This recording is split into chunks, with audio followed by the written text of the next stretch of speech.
Welcome to the Dojo, the podcast where we turn marketing news into marketing tasks that will help you to achieve your marketing goals for this year. My name is Dale Davies. I'm the head of marketing at Exposure Ninja, your favorite digital marketing agency. And this week, whilst Tim is not away, we do still have Jess Percival, digital marketing specialist at Exposure Ninja.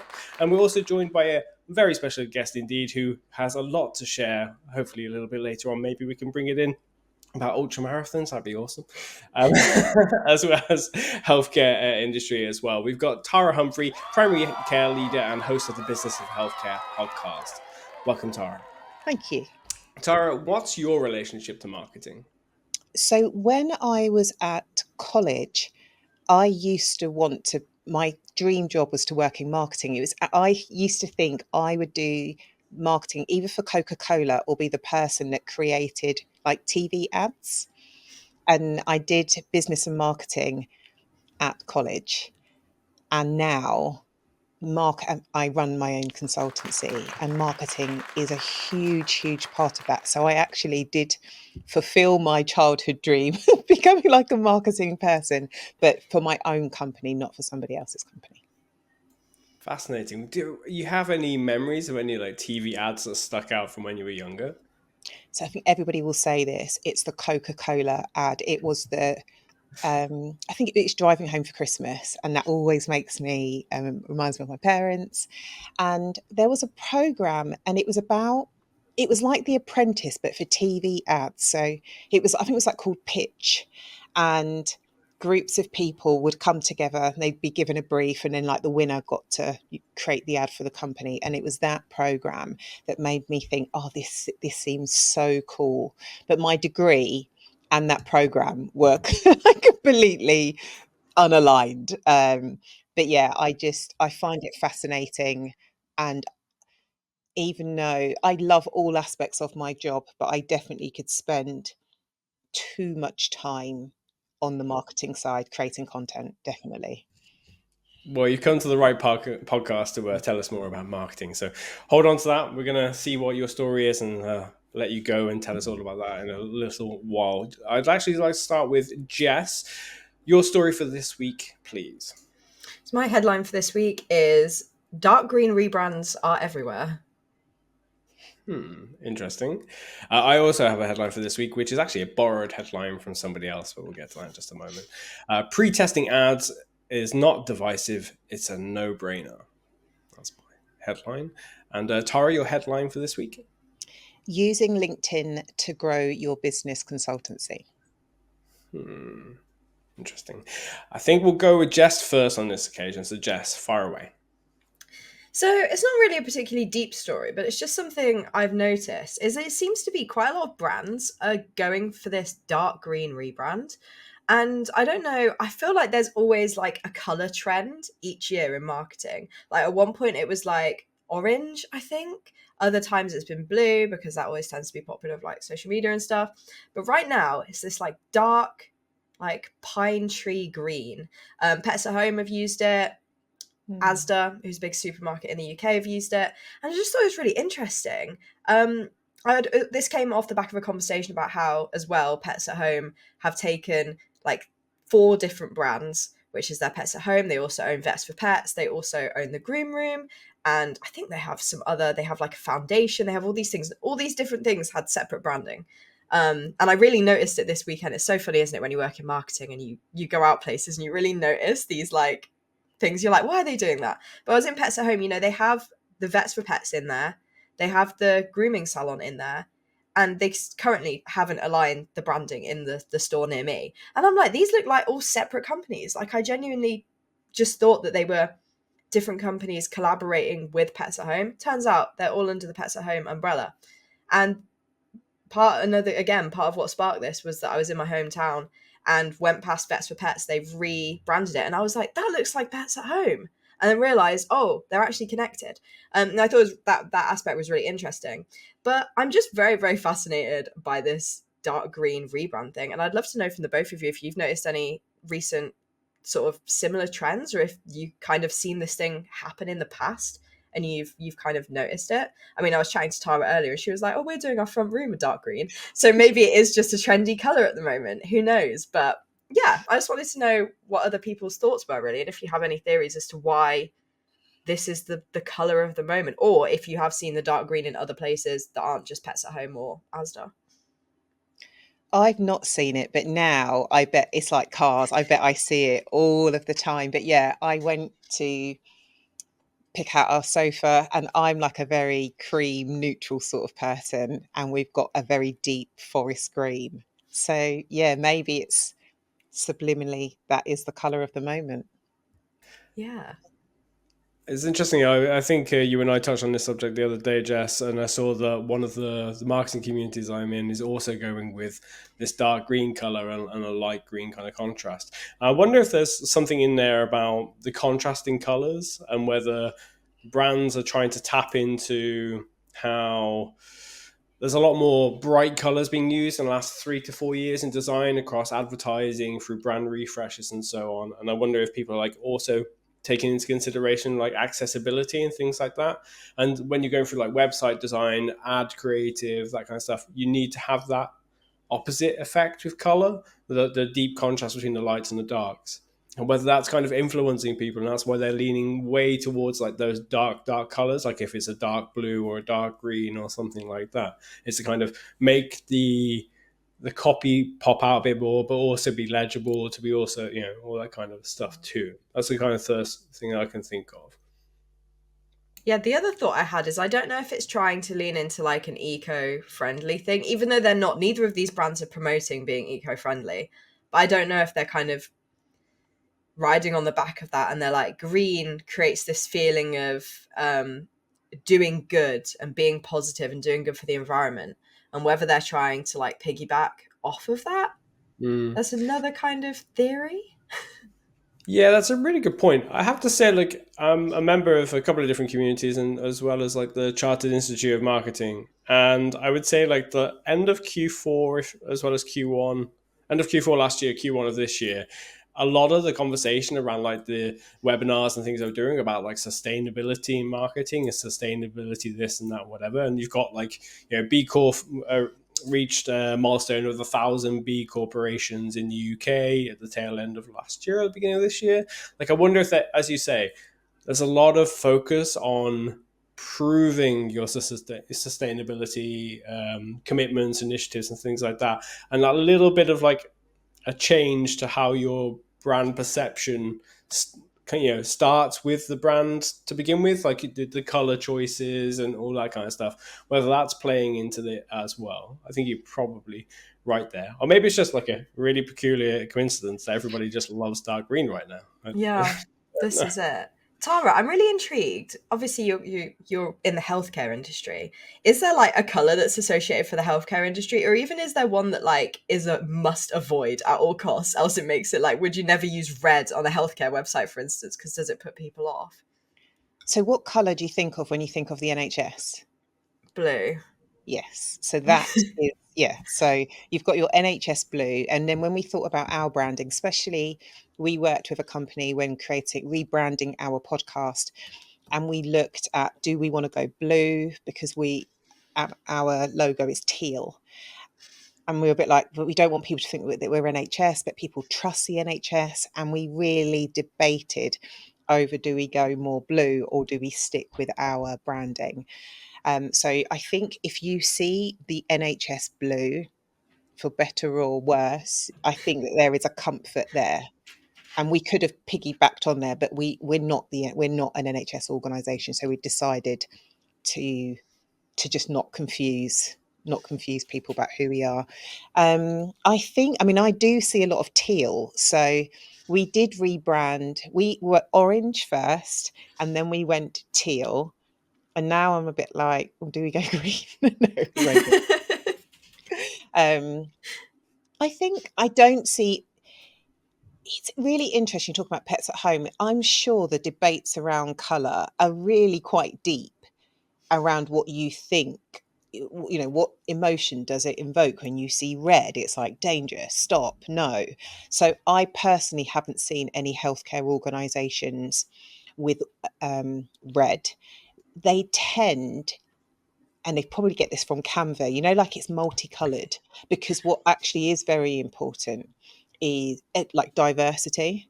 So that is very important, which leads people to having a variety, like a rainbow, not a rainbow, but a rainbow of colours. And I think when you see multiple colours, you think collective, like collaborative, different people coming together. So I tend to see more variety of colours than a fixed colour. Very interesting.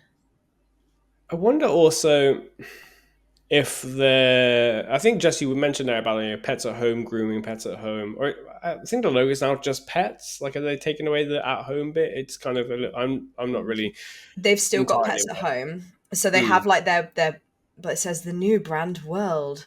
But basically, I think that pets is like the anchor. So they will use pets at home, and then they'll have the vets for pets. So they always use this kind of green, like pets with this kind of curly P, and for the foundation and the VIP club and the grooming. So I'm almost wonder if they're going for like, instead of being the Pets at Home Group PLC, they're almost like the Pets Group. I wonder if that's kind of where they're trying to go for. Yeah, maybe there's kind of like the associated brand sentiment that will carry across because there's that Mm-hmm. pets brand kind of reused in different places. But I think there certainly are times when you probably do want to have like vastly different styles of branding and color and things like that, because it just makes more sense for the sector. So you might take like a software company might have one piece of software for healthcare businesses, one software for legal businesses, and so on. They might have like a customer service brand. It might not necessarily make sense for that software company to use the same brand across all of them, because then you lose a bit of like brand identity. It kind of becomes a bit muddled and people are like not Mm-hmm. sure if you're the business for them or not. Unlike maybe a QuickBooks, for example, is looking to take care of like all small and medium sized businesses, but you've got an accountancy software just for law firms that very much needs to have its own brand identity and color range, compared to the same software company making an accountancy tool just for estate agents. I don't know. Like in those instances, I could totally see where a group or a company that has several brands having some separation. But yeah. There's something else actually that you just triggered in my mind, which I thought was really interesting. I think sometimes brands use it like a different branding to break into a new market, because my partner recently brought a new beard trimmer. Very exciting. But it came with like a little set where you got some beard oil and like aftershave and face wash. And I was like, I have never seen this brand before. Like, it's really deep blue. It has like orange accents, and it's really like that kind of gentleman sort of style. And I was like, I've never seen this brand before. And I was looking at it, and it was Gillette, but it's called like Gillette something something. Like, they've made it seem like it's like a fancy old-timey business, but it's just Gillette. Which is fine. I mean, the products are good, but I just thought that was really fascinating, that maybe that would stand out on a shelf next to their own products, but to like a different audience. Just thought that was really, really cool. Very Any interesting. final thoughts on this one before we move to our second story? No. No. Okay. In that case, I'll move to my story. So, my story is not exactly a new thing. This is actually an article that came out in April. So, you have to forgive me for catching up with everything. But it's more of a thought leadership piece as well. There's no brand new news about SEO or AI or anything like that. So, again, please forgive me. But I thought it was quite an interesting point that works for any kind of business size. So the title of the article was Pre-testing ads is not divisive, it's a no-brainer. So what they're talking about here is actually Mark Ritson, who runs the mini MBA in marketing and stuff like that for Marketing Week, where this article was published. It's talking about how you've got tools like System One, which does testing of TV ads, or majority TV ads, maybe some other stuff as well, maybe some digital ads too. And just test them to see how they perform before they're actually released, but also after as well. So, Jess, I remember a few weeks ago we were talking about that Apple advert where they crushed all the stuff and everyone was talking about it. They put that ad through this tool and it tells you there's like a graph that tells you how the emotions change for the person watching it. So it says, the person feels more anger towards the middle of the video or more sentiment. And it's really interesting to see how the audience aggregated data tells you how people feel about your advert. You can actually see and test performance before you actually roll it out. And the experience that was being kind of referenced in this article was about how Sky were planning ahead for their Christmas campaigns, a year in advance, 9 months in advance, quite a lot of planning goes into it.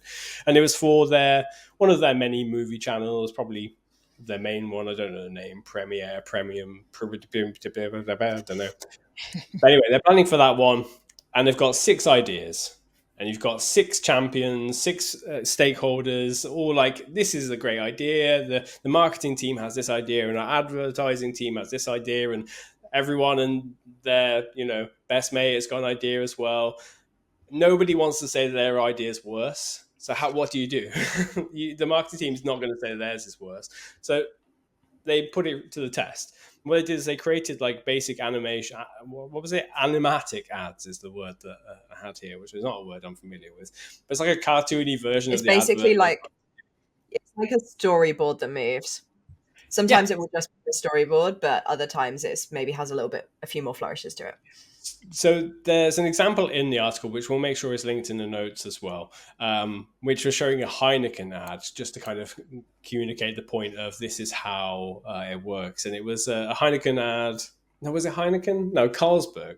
There you go. We're already getting confused because they're both green. But anyway, everyone is green. They did the animatic ad, and then once that's been seen by everybody, stakeholders, the CFO, whoever signs off in it, they go, right, cool, that one's the best one, go put it into production. And it comes out the other end, it looks like 10 times better than it was actually proposed in the first place. But Sky did the same thing. They created 6 ads and they put them to the test, and they picked out the one that did best out of those tests and then put that into production. It became the Christmas advert. Huge success. Very successful. The division that's in the title about pre-testing ads is not divisive is in the more, I suppose, in the marketing, in the internal marketing and advertising teams, but also the external creative teams and advertising teams too, the people who are putting the ad together. They're like, well, you should have some ideas or like a strategy and come to us and we'll decide what your advert is. Like, okay, you want to reach this market, come to our agency and we'll pick out, we'll brainstorm something, pitch you, and you can decide which ad you want to run with. And those people are starting to feel a bit like nervous about all these decisions happening before it's farmed out or like sent out, pitched out to agencies. Like, okay, you want to come to us for creativity, but you're absorbing that creativity by putting it through like data and testing and stuff like that. It's a bit of like fear in-house, out of house. And also there's like a little bit of fear in-house that you're not going to experiment enough. You're going to put some ads together, put them through a tool or panels and stuff, and you're going to test them. Like sometimes you need that organic improvement on the fly of like, we've picked an ad, we're recording it, we're going to put it together. Oh, somebody just happened to say a phrase differently and it changed the dynamic of the advert or whatever. And could you potentially lose some of that? But then there's like the no-brainer part of it, which is like, well, we've got the data that proves that people seem to like this before we've spent any money on it. Before we start paying hundreds of thousands or millions on a campaign, if we can make a better educated decision, why wouldn't we? So the nervousness of doing this approach of testing and then developing also extends to the people within in-house. Like at Sky, they're saying, well, how do we know that yours is right? What happens if, like a previous Marks and Spencer's ad a couple of years ago, the Christmas ad, they put it together, they thought this is a brilliant idea, they put it out and people don't really care much for it, doesn't do anything. What happens if your test picks out the best one? Well, what they did is they fed all of the old Sky adverts into it, like everything, and then checked the data to see that what people said. Like, here are all of the animatics from like the last 10 years. Can it pick out the right ones? And it could. Like every time, it always seemed to manage to pick out the best performing ad, and that was the ad that was like that had gone out into the real world. So the divisiveness in here, I totally understand, because you want to have that creativity, but I think you can still have it. You can still have it in, like, if you're in-house, you can still have that creativity in the teams. You don't have to like completely block it and stop it. I think it's entirely possible, but you should also use the tools that are available to you to make better educated and more efficient profitable ideas too. So you could, if you're in-house, I think that makes total sense that you would do it. And if you're external, like an agency like we are, I can understand what your initial thoughts might be. Oh, well, you come to us for creativity, then if you take it in-house, that's going to damage us. I think agencies have to lean more into the expertise. Like, you have some creativity, but we're brilliant at that. Like, we can kind of build off it and give you like 3 or 4 ideas around that one that you hadn't considered that will make it even 10 times better. Like, you've had this idea, okay, it's like B grade or A grade, let's make it A plus or triple A plus or whatever it is. And that's where, you can kind of put your stamp on what makes your agency or whatever it is that you do different. And you can also finesse, like, how to get like the very best the very best performance and delivery from that asset, compared to like the tool has decided this. Yeah, but okay, on the practicality of it all, we know how to make it 10 times better. And because I know a lot of small and medium-sized businesses listen to the Dojo and our content, I think there are like applications to small businesses and medium-sized businesses too here, of you should absolutely trust in data and test it and so on. But you should also lean into creativity too and do things differently. And you might think, well, I don't have access to System 1 or whatever tools. What you can do at your level is test your ad copy a lot more than you probably do. Like, you put your words and keyword focuses and ad creative into Google Ads as Performance Max, for example, it will do that testing for you. But you can also do some testing in a very small segment of people through Google Ads or social ads or whatever, to see what people like. And instead of just putting one advert up or one campaign together, have 2 or 3 very small campaigns running to test what works, and then you fine tune it. Like, I think a common issue is people just think that the one marketing campaign they have is the one, and don't really do enough testing with it. Especially with like Jess, or maybe you could expand a little bit about the website CRO elements of it as well, like how people often just do a set and forget kind of thing with website builds and landing page builds. Yeah, this is a conversation we're having a lot at the moment about like how, and this is something that kind of worries me with this kind of creativity measurement, which we'll get back to in a moment. But I think you can create a great CTA that works for like 2 years, and then when it stops working, you're like, oh my gosh, what's happened? This can't be our fault. It must be the economy, or it must be people aren't interested in our product. Whereas actually it might just be that the way that people are communicating is different, or people are starting to become, they've got like blinkers on for that specific thing. So going back to the dark green, I'm just going to bring this up every story now, just for fun. But I think eventually we're going to get to a point where we're going to start seeing the new color, because everybody's going to be this like dark green, or there's always these trends that you see everyone doing, and then you kind of stop seeing them and kind of mentally scroll past them. So that's why you kind of have to go and look at your website and your ads and see if they need a little refresh. It's something that our PPC team always talk about as well. Like, if your results are dropping, you probably need to revisit your ad creative. But the other thing I kind of wanted to mention on this is it does make me wonder if everybody's feeding their ads to this machine. Sounds a bit morbid. Aren't all the ads just going to be the same? That's exactly what came to my mind, is that aren't all the ads all going to be... But at the same time, we've seen this, right? We've seen, John Lewis ads that are really sentimental and, made me my heart warm on Christmas. Then everybody does exactly that thing. And then John Lewis tried to kind of move away from that, and they've started going into a bit more of a fantasy realm or something, and not really going for the heart-wrenching. And it's like, and then is that because Aldi just do silly Christmas adverts? Like, it's very, is that already happening already without feeding things into a tool? But I think the main thought that I had from this is just don't be afraid to just try stuff. You don't need to put everything into a machine to see what's the most creative idea. Sometimes you just have to try things. And if you're like, I know this is going to work. Oh, sorry, my Siri's going off again. But if you're like, it's just like I said, it's just going to be like cookie cutter. Every ad's going to be the same, and it's got to be one company is going to have to break the mold for people to then go, oh my gosh, if we do that, that's really cool, and people love that. And then it's like the same process over and over again. Yeah, maybe I'm just a bit doomsdayer about it. say that, but could you still apply that? So, for example, you've got your 6 ideas, you pass it through the tool, and it picks out one. It doesn't mean you can't also go to an agency out of house and say, "Can you hit?" Here's the remit. This is the target audience. This is what we're trying to promote. The product was releasing around this day. Bring back some ideas.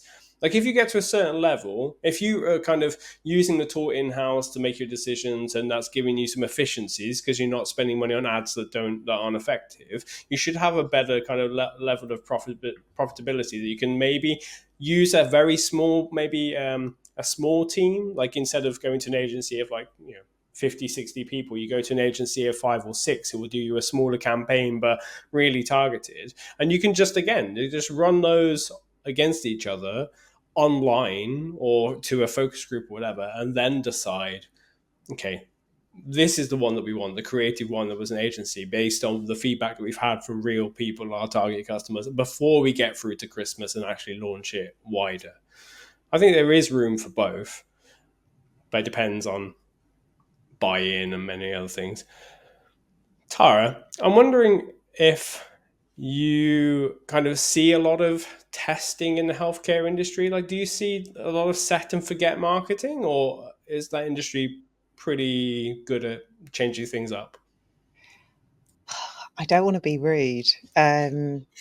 But it's not rude if you're saying it with love and kindness and with the goal for people to improve. It's just nice advice. Like I only see what I can see. But I don't think people test enough, and just without getting into creative, just test their ideas enough with the target market. I think they're in-house, and then they'll put a lot of time and effort into launching their product or service. I think they can put out a social media post, or they'll go to a conference and expect to be inundated. So not so much about, I'm not sure about the creative and the marketing side, but generally validating ideas and really listening to what the audience is saying. I don't see a lot of that. People do approach me from a primary care perspective, and I absolutely love that. But I'm always really keen to say, I've got my view, but there are a lot of people that are influential in the buying cycle. So cast the net quite wide before you invest too much. But even if you don't hear anything, that is still valuable data. It'd be really interesting to know like how you recommend that people stimulate those conversations of getting to know their target audience better. So we love a focus group. Absolutely. I mean, there's so much, I would say, focus groups, going to conferences, and it can be quite hard. But if you can get yourself in a conference, and I say to people, just listen. Don't go there necessarily to promote yourself. Just listen. We had a conference, and usually the exhibitors have to stay outside of, like where the conversation happens, and they kind of have to stay outside. And we said, no, it's important we need them, and we need them to hear in our language, like the constraints. So definitely going to conferences, if they're the smaller the better, because then you get that more, you can ask questions and really understand what is life like for you. Some people are really generous and will say, come into my practice and actually experience some of the challenges. Social media is great, reading reports are great, but read the report and then go to the author of the report. Don't just rely on the glossy cover, because especially if it's like best practice, especially if they say, well, these are our top 10 tips. They are the top 10 tips, but the reality is sometimes very different from the end report. Like, how do you get multiple organizations on the same page? It's like vision, values, and expectations, but getting different people to do that is very, very different from just, let's set up a meeting and bring some food. So I would say, yeah, try to go to the source and I feel like you've got to live and breathe it. You've got to be in it to really understand. And then people naturally will just tell you, or they will say, oh, Tara, like, what do you think? Because they know that you love it and you want to be involved in it. Fascinating. Just thinking of your story about growing LinkedIn And I wonder, is that an effect? Perhaps we'll move into your story now, but before we do, is LinkedIn a good place to as a listening station for the healthcare industry? Like, it's a good place to hear what people are saying, what other you know businesses in the healthcare sector are saying, but also like reaching the customers as well. Like, is a good place to be. 100%. Not don't solely rely on that, but because the social medias, they've got like different personalities. I think if you want to go to X, if you want to hear how great things aren't, like go to X. But I think LinkedIn, it depends where you are. But for me, I think for a healthcare consultant, if you are not on LinkedIn, you missing a huge, it's not a trick, you are missing out on the obvious. And there are lots of people on there. You need to find them, find who is active. And even the people that are not active, sometimes if there is a story or there is something happening, some people cannot contain, they have to, they have to share it. And then you can reach out to those people and kind of say, I've got a podcast. So that's a great way to be able to go onto LinkedIn, see what's being said, see who's quite active. And then if I want to know more, I can either comment, or if they seem really, really interesting, I can then say, would you be open to coming on my podcast? So LinkedIn is where we source a lot of our guests. But yeah, it's a fantastic, you get a really wide variety. And I think they pose questions and you've got more room to share your ideas versus on Twitter or like Instagram. You're not going to get the actual thought leadership of, I think LinkedIn is the best place for that. Fascinating. Perhaps you can go a little bit more into how to grow on LinkedIn then. Okay, so just for as a bit of context, I've had my business for 9 years, and I think LinkedIn I started on college. It's one of those platforms, like you go onto it, you're not quite sure what to do with it, and I don't know I don't know why I started, but I just started to go on there. I had a blog initially, and I started to share the blog on LinkedIn, and it didn't get any traction. But that's I just want to point that out. Um, I can't remember, but I've had my business for 9 years. And if it wasn't for social media, the business would not be in this position. I've got employees, I work all across the country. So it is one of the engines that actually fuels people to my blog. And the blog is essential to the business. So I'm not an expert, so I'm not a marketing guru, but for what has worked for us is we share on LinkedIn, but we are trying to lead people back to our body of content, which stays on our website. And I know there are lots of people that say, don't do that. And I know the algorithm wants you to stay on the platform, but we don't do that. So from very, very early on, just started to share, and I'm really influenced by YouTubers and American YouTubers. So I take a lot of inspiration, or I just copy what I don't know an American ultra athlete is up to. And then I can put my healthcare consultancy spin on that. And then I put that on LinkedIn, and it does really well. So I think healthcare is quite behind. And I think a lot of people don't know what to post other than, like, I've won an award, and it's all good. So if you've won an award, share that you've won an award. So I'm not saying that you shouldn't, but it's like, I've won an award, or I went to a conference, or I met out with my friend. It's very like vanilla, nice stuff, which you'll get the like. But there's so much more that you can do, and it does require you to be brave. And then sometimes I get a little bit nervous, and I get very much like, oh, but I post it, like, am I posting too much? I'm getting a bit sick of my face. What do I post if it's not a picture? All of that stuff. But I definitely think it's a great platform for you to showcase. And if you just do a little bit different, you'll instantly stand out, because everything is so vanilla. So and I didn't do this for LinkedIn, but me having my orange wall, even though it's not my brand colours, but people they think, oh, Tara, she's the one with the hair and she's got an orange wall.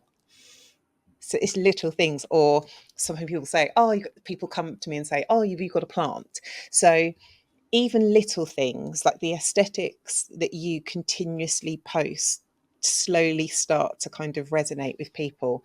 And then if you've got something to say, like even better, because yes, we can all post lovely pictures and you do get the likes. But interestingly, the likes don't always convert. I might put up a post and no like, but then I'll win a client. So I think I work within a niche. I work with general practices, groups of general practices to help them to deliver their clinical and non-clinical services. It's so, so, so niche. And they're not the most vocal of bunches. They're really not. But if I post a video that will almost, I'd say 95% will lead to somebody coming into my DMs.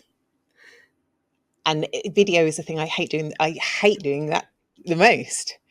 But I think when people can see you, when they can hear you speaking, when that resonates, photos are great.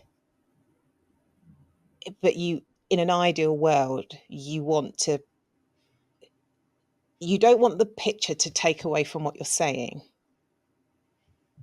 And it's easy. Sometimes I'll see something and it's like my friend, so I just like it. I've not read it. I'm just trying to support. So I don't know if I'm talking around in circles, but yeah, I don't know. No, I wouldn't say so at all. I think there is like a little bit of nervousness from a lot of businesses about what they feel that they can cover as well. Like, okay, we could do some image posts, we could do pictures of ourselves, pictures of our business.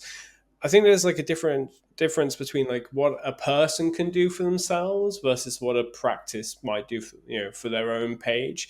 Do you find that there's some types of content that may work from, say, a practice owner or a practice manager may be able to do and have some success with versus practices themselves? I saw a quote. It was kind of like personal brands are trying to operate like businesses and businesses are trying to operate like personal brands. It depends what you're trying to convey. So I can think of lots of general practices, and there's one practice, I don't know their name, but they always share that they get fantastic Google feedback. So they're always sharing, we're like a 5-star Google rated practice, but I don't know their name, but they will constantly keep sharing those testimonials. So if you're in that area and you take a little bit, it depends on what you're trying to communicate. But there is an art to social media, and you can try to do things your own way, but we know the algorithm likes people. It's a platform to be social. So if you are posting your team or what you've done in your practice, or a lovely patient story and there's a picture of a dog, that is going to do that's going to do really, really, really well. So I would say both people, business consultants like myself, and a general practice, showing the human element of your work, you can't fail, whether that is positive.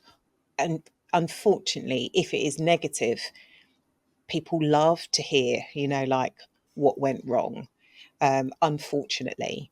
So I would say it depends on what message you're trying to convey. But also to what you said, like post the picture, post the carousel, post a video, post a testimonial. I think LinkedIn is like your all-in-one platform. You can post it all and just test. And sometimes our more corporate blog posts don't do very well. But I want to be known as a primary care leader, and I want people to know that we have got an established blog and an established podcast. So yeah, my marketing manager, me and Sophie, I want to be known as a primary care leader. That is really, really important to me. And I think if people came across me and was a bit like, well, what does she do? We failed. Yeah. I picked up on something you mentioned just before about you are studying what a YouTuber may do in the US and so on. How would you recommend the people in the healthcare sector can study what works for LinkedIn or whichever social network works best for them, and kind of know ahead of time what's going to work or not. Because I imagine a lot of people in the healthcare sector, in medical, are probably thinking, I don't have enough time to like figure out how to be really like great at this. So like, just give me a couple of like, yeah, direct, almost not to-do list too much, but like maybe a to-do list of like, where do I start to study? Where would you recommend people begin? My tough love approach would be make the time. Firstly, it's your business. Um, I don't have any I don't have any cheats. So I know it sounds really, it's not helpful. But what do? I do like, I will follow, I like to watch Mr. Beast's interviews. I think there's a wealth of knowledge. Follow Gary V, follow Stephen Bartlett, follow people like yourself. So there's definitely people out there. And I wouldn't limit it to your sector. Probably don't try to follow your sector unless you really respect, if you think, oh, they're doing some really good stuff, then check them out. But I would look at other people, other sectors that you enjoy. Think of the products that you consume, things that you think about, like what you want to watch. Think of your own behavior, and then think, okay, well, how do I interact with social media? Or ask people. So I would definitely follow experts because they do have all of the tips and tricks.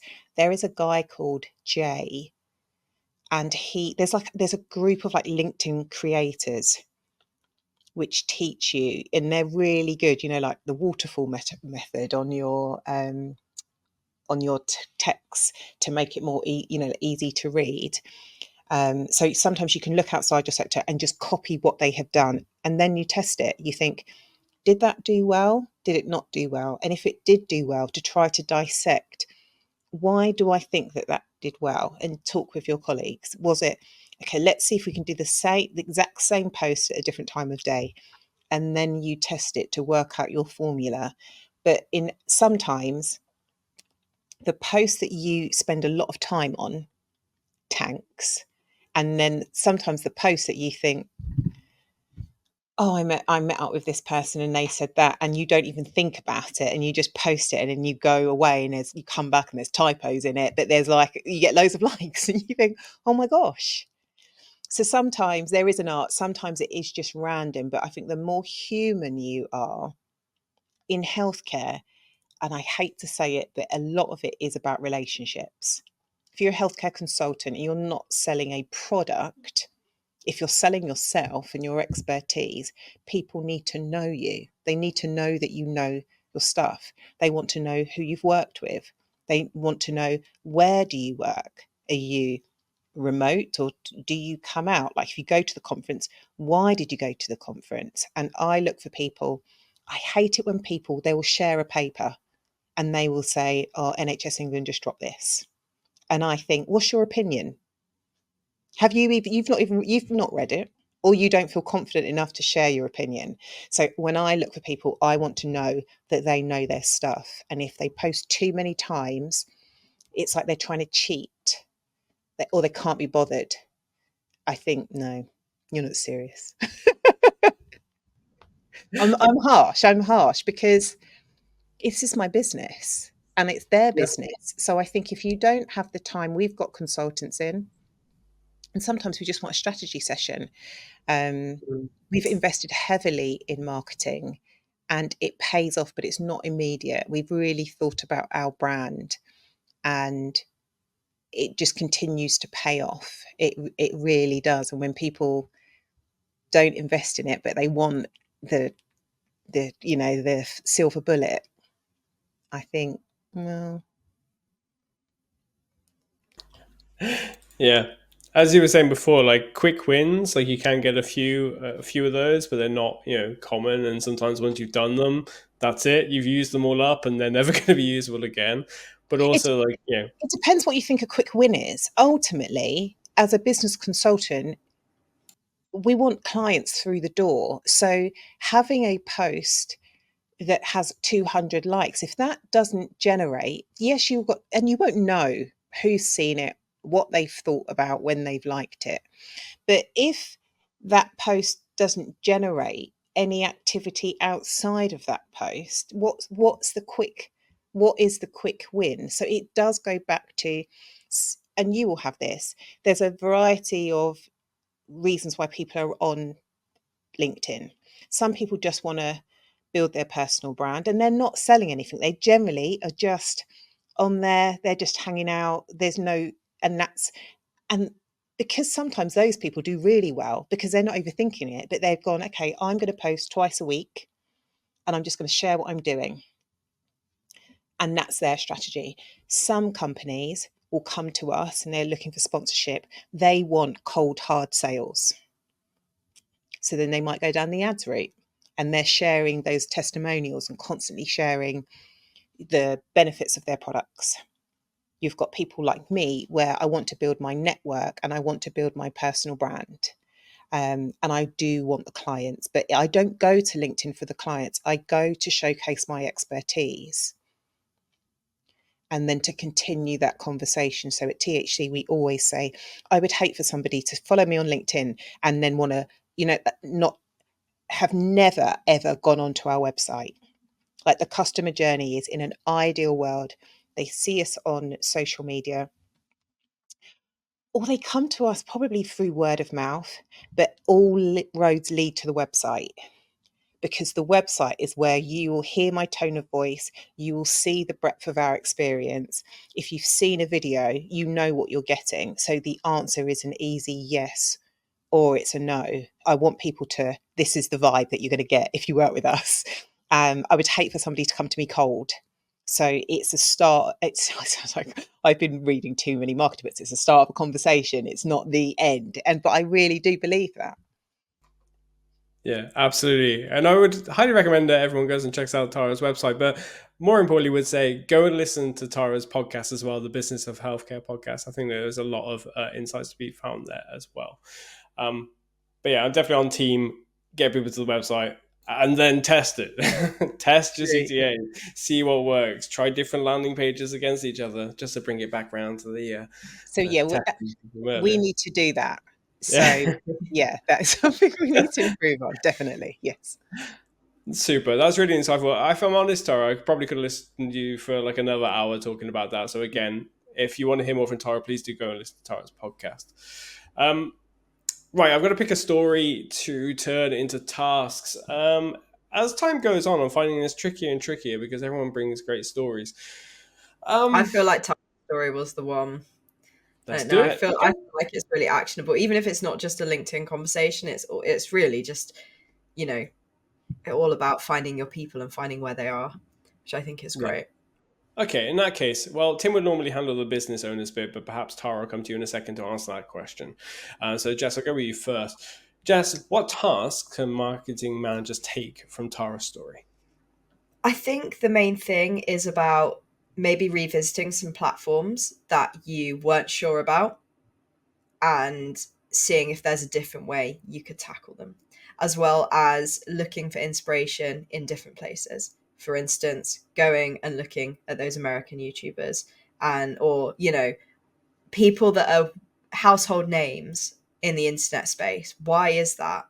And what can you take from them? I'm not saying that you need to start doing Mr. Beast style videos, but there'll definitely be some lessons there. And like Tara said, the stuff you learn from Mr. Beast and people like him is the interviews and what they say, and then you find out, oh, that's why you do it that way, and that's why you make these decisions. That would be my two. I know it's supposed to be, actually no, it says tasks here, so I can do two. Yes, you absolutely can. In that case, Tara, are there any tasks that you can recommend that business owners take from your story? After you have kind of researched and got inspiration, I would say commit to posting on LinkedIn just twice a week, no matter what. And to brainstorm, use your team to brainstorm things that you can post. Don't overthink it, but definitely, use your team if you're not that confident. So definitely consistency pays off. Be patient. So don't think you're going to post on Monday and you're like, oh, no one's liked it. It's like you have to commit. You've got to be all in. The other task when it comes to social media, when it comes to LinkedIn, I think is to be, sorry, my phone went. I would say is to engage on the platform. So see what others, so don't just post and ghost. I would get to learn the platform, get to learn its features, but definitely, and try to comment. I do find commenting really hard. And sometimes I'll ask ChatGPT to help me. So yeah, get to know the platform. The more comfortable you feel on the platform, the easier it will be to post. They would be my two tasks. Superb. Okay, in that case, we're going to move on to our quick fire questions if you are ready, Tara. Yes. Superb. Okay. If you had just 1 hour to improve your marketing, what would you work on? SEO. And why? We write a lot of content through our blogs, but I definitely think there is a lot of room for improvement to make sure it is SEO friendly, and just generally copywriting, making sure our writing, enhancing our writing to be more persuasive. But yeah, we've got so much content, but I do think there's a disconnect between people finding it. Interesting. What would you do with an infinite marketing budget? I asked my team this yesterday, and we would like to create like a behind the scenes YouTube style business show. I love Oh, that that'd be so really much. interesting. God, I would really love to watch that. Is there any way we can make that happen anyway? I think we can. I think we can. I think, yeah, the day in the life of a consultant, we travel all across the country. It'd be lovely to be able to showcase some of our clients, and we've got such a diverse set of, we do so many things. Sometimes it's hard to communicate it in copy, so it'd be great to kind of showcase it in like a YouTube series. I That's so love that cool. suggestion. There's another business. This is no longer shorts territory. There's another business that does this really well. I can't remember the name of it. It's like something aggregates. It's like in the construction space, but basically they have somebody just follow that person around with a camera all the time, and they now have like their own National Geographic like a I know series. who On you mean. I can't remember what's the name. They're now like a bit everywhere. Yeah, I wrote about them in a blog, yeah. there's a company called Honor Active, and that's like an activewear brand. They do it as well, and seeing how they create the garments and the fit and all of that stuff, I find it fascinating. So I don't think management consulting is very like cool, but I love it. So I'd love to be able to showcase how diverse and interesting and technical the job can be. I've managed to find a name. It's Astral Aggregates. Yeah. They offer waste management services and things like that. And they have 500,000 YouTube subscribers. Wow. Unbelievable. You wouldn't think that people would be following that stuff around, but what do I know? Tara, which marketing skill would you recommend that the 18-year-old Tara work on, and why? I've got two answers: either video editing and production or Hmm. copywriting. What made you pick those two? I think video, I also video is the future, video is current. And if you can master, if you can help people take their video, you can chop that up into so many ways. That's your long form masterpiece of content. So if you can take the time to understand how video works and how to get good shots and lighting and all of that stuff, I think that is a really valuable skill. I don't think video is going away, and it only enhances things. And from the copywriting bit, we still read and write. Yes, you can have a short, but healthcare professionals read stuff. So that's never, emails, I can't see a world without email. It'd be really strange, if every communication was like a short. Yeah, we still have to write. And I think it's a really undervalued skill, from emails, posters, information leaflets. It's huge. And I think you don't get taught this stuff at school. You get taught to write English, but you don't get taught copywriting. And it is in everything that we do. 100%. Tara, what are you most excited about in marketing right now? There is a trend around like healthcare creators sharing public health messages. So I think for the clinical creators, I think the sky's the limit. We're really, really behind. So I definitely see, I think that's really exciting. And I think for, yeah, the rise of the healthcare creator, I think it would be really, really, really exciting. And I think there are lots of people out there doing really cool stuff to help manage that demand. If you have got a sick child, I've done it. I've gone on to a guy called Hussein Gandhi's channel, and that stopped me from going to the doctor. So yeah, I think it's super, super cool. Love it. And who do you think we should invite to be our next podcast guest? Two people. Hussein Gandhi, who is one of the co-hosts of EGP Learning, has got a huge YouTube channel, and also Dr. James Somaru, who is the co-founder of SOMEX, which is a health tech organization which specializes in health tech, PR, and biotech. That sounds absolutely fascinating. Those are some great choices.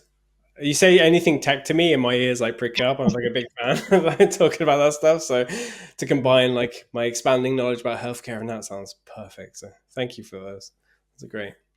Well, Tara, thank you ever so much for joining us. Where can people follow you from here on out? If you come and follow me at LinkedIn is probably the best place. If you just look for Tara Humphrey and just look for this hair, yeah, you'll find me. Yeah. Superb. And I want to thank you for listening and watching. If you've been following us over on YouTube, you can hit that subscribe button and catch every future episode of the podcast as well. If you want to go back through all 300 plus episodes of the Digital Marketing Podcast by Exposure Ninja, head over to exposureninja.com/podcast and you will find all of them there and lots more content for you to enjoy too. Well, thank you, everyone, and see you all next week.